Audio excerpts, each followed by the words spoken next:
Good morning students. अपन 10वीं class का 5वां चैप्टर पढ़ रहे थे, जिसमें अब की बार प्रश्न है प्रश्न नंबर 4। निम्न श्रेणियों के पहले 25 पदों का योगफल ज्ञात कीजिए जिसका nवां पद दिया है। निम्न श्रेणियों के 25 पदों का योगफल ज्ञात करना है जिसका nवां पद दिया है। कौन सा पद दिया है? nवां पद। nवां पद क्या होता है? an, यानी कि an का मान अपने को दिया है, nवां पद अपने को दिया है। देखो बच्चों, अपन ने अब तक समांतर श्रेणी में आप जान ही गए होंगे कि अगर कोई भी सवाल हल करना है तो आपको किस किस के मान पता होने चाहिए, a के और d के मान पता होने चाहिए।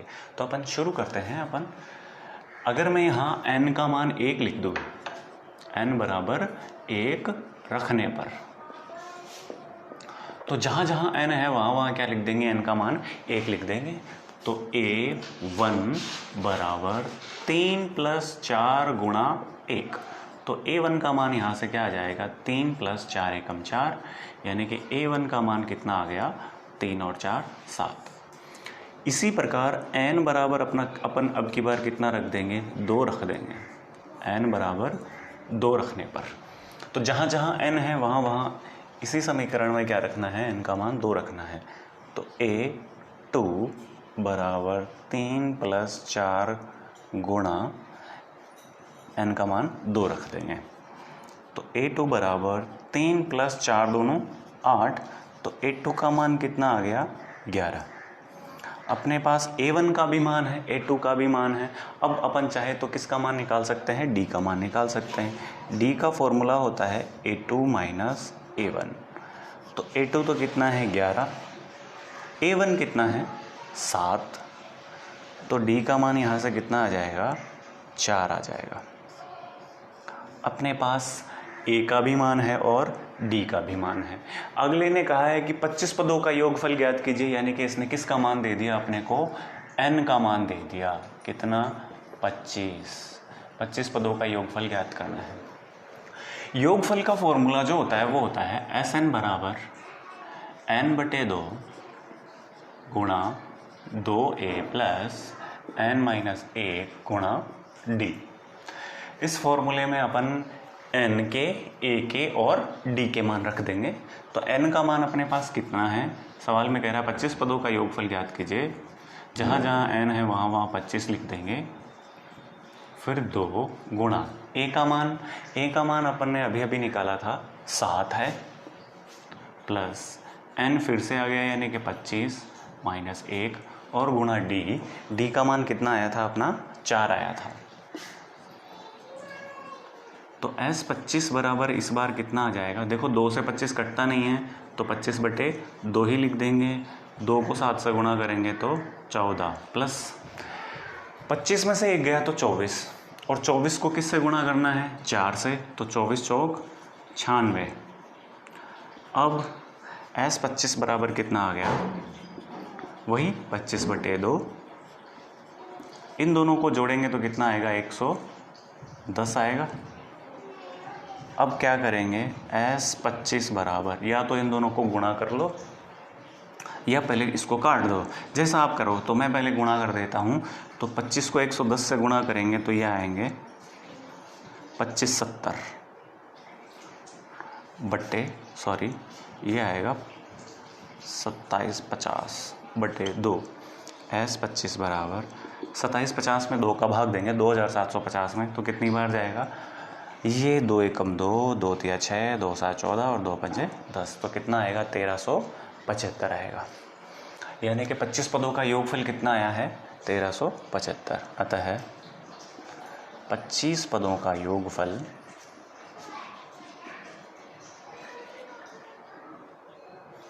1375 होगा। आगे चलते हैं सवाल नंबर 4 के दूसरे पे। इसमें भी वही काम करना है जो अभी अभी अपन ने यहाँ किया है। तो इसमें भी सबसे पहले अपन ने n का मान 1 रखेंगे।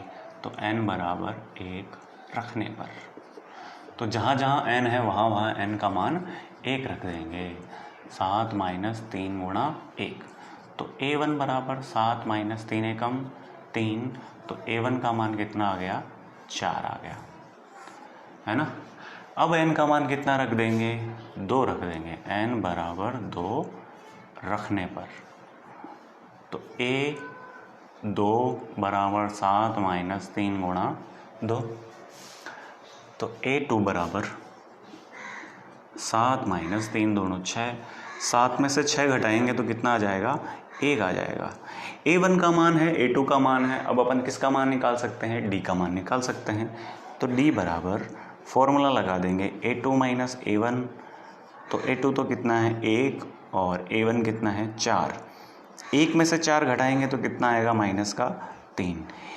a1 a का मान है अपने पास और d का मान है, क्या निकालना है, 25 पदों का योगफल निकालना है, 25 पदों का योगफल निकालना है। तो n का मान अपने को इसने कितना दिया है, 25 दिया है, कितना दिया है, 25 दिया है। 25 पदों का योगफल, योगफल का फॉर्मूला लगा दो, Sn बराबर n/2 गुणा 2a प्लस n माइनस 1 गुणा d।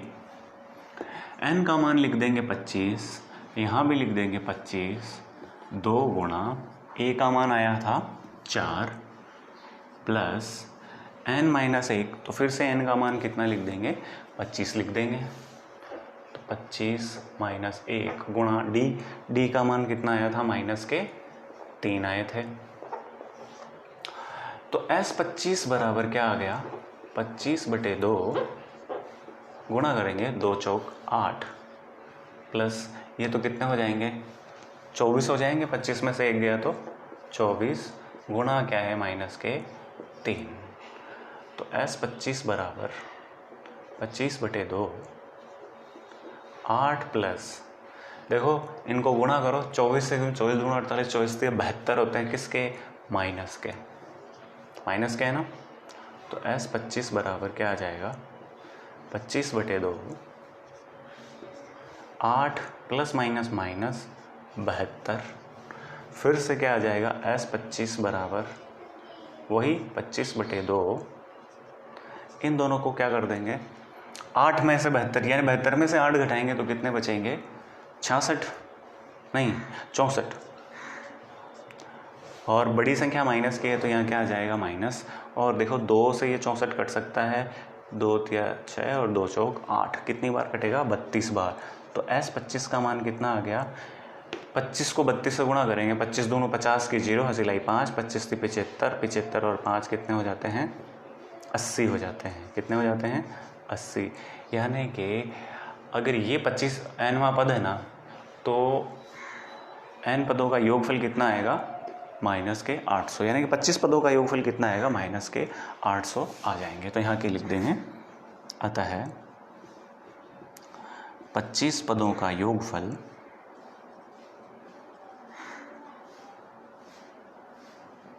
-800 होगा। तो ये अपना सवाल कंप्लीट हुआ, 4th क्वेश्चन समांतर श्रेणी का 5.3 का। तो शुरू करते हैं सवाल नंबर नेक्स्ट।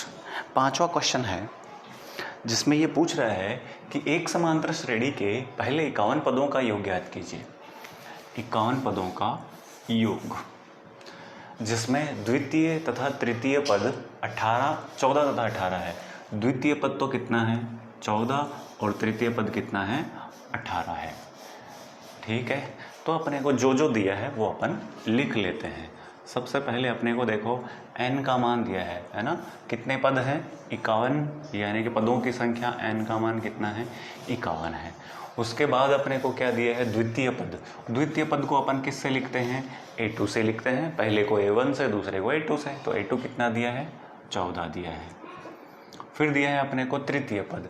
तृतीय पद a3 होगा, जो कि कितना है, 18 है। n का मान है, a2 का मान है, a3 का मान है। अपने को क्या करना है, 51 पदों का योग निकालना है।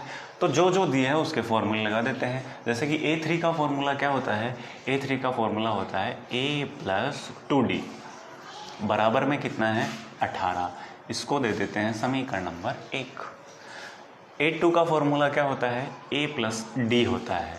इसका मान कितना दिया है, बराबर में 14। इसको दे देंगे समीकरण नंबर 2।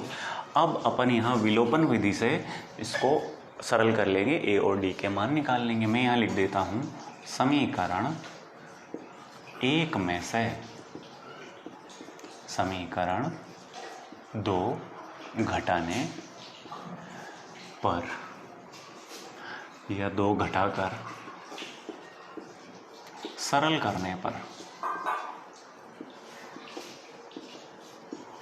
तो अगर समीकरण 1 में से 2 घटा देंगे तो अपने को पता है ए का विलोप हो जाएगा।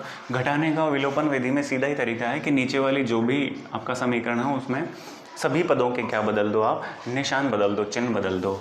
तो ये प्लस का है तो किसका हो जाएगा, माइनस का। प्लस का है तो माइनस का, प्लस का है तो माइनस का। ए में से ये घटाएंगे तो ये तो कट जाएगा। 2d में से 1d घटाएंगे तो d बचेगा।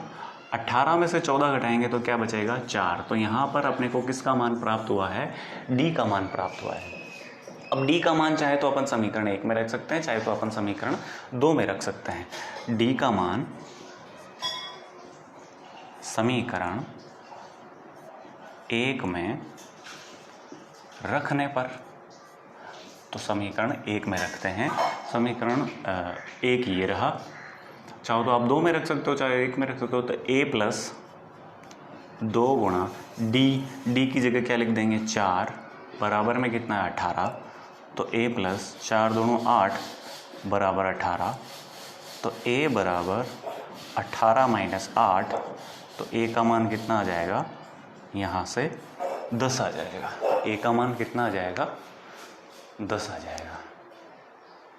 तो a का मान कितना आ जाएगा, यहाँ से 10 आ जाएगा।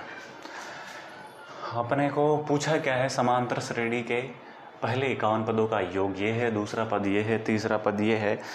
आगे सवाल में पूछा है एक समांतर श्रेणी के पहले 51 पदों का योगफल ज्ञात कीजिए। योगफल निकालना है बच्चों, है ना, सवाल में यही दिया हुआ ही है। तो n का मान अपने को कायदे से इसने कितना दे दिया है, 51 दे दिया है। कितने पदों का योगफल निकालना है, 51 पदों का। तो Sn का फॉर्मूला लगा देंगे, सीधा सिंपल सा काम है, इसमें तो कोई लंबा चौड़ा काम भी नहीं है। तो Sn बराबर होता है plus n-1 into D. n का मान कितना लिखना है, 51 लिखना है। तो जहाँ जहाँ n है वहाँ वहाँ कितना लिख देंगे, 51। यहाँ भी 51 लिख देंगे। 2 गुणा a का मान कितना है, 10 प्लस फिर n का मान आ गया 51 माइनस 1, फिर d का मान आ गया, d का मान 4 है। S 51 बराबर 51/2 गुणा करेंगे 20 प्लस यहाँ सरल करेंगे तो 50 आएगा। 50 को 4 से गुणा करेंगे तो कितना आ जाएगा, 200। S 51 बराबर 51/2, ये कितने हो जाएंगे, 220 हो जाएंगे। 220 को 2 से काटेंगे तो 110 बार जाएगा। और अपन जानते हैं 51 को 110 से गुणा करेंगे तो कितना आएगा, 561, और ये 0 का 0, तो ये आ गया 5610। यानी कि 51 पदों का योगफल कितना होगा बच्चों, 51 पदों का योगफल 5610 होगा। 51 पदों का योगफल कितना होगा, 5610 होगा। तो ठीक है, आज के इतना ही।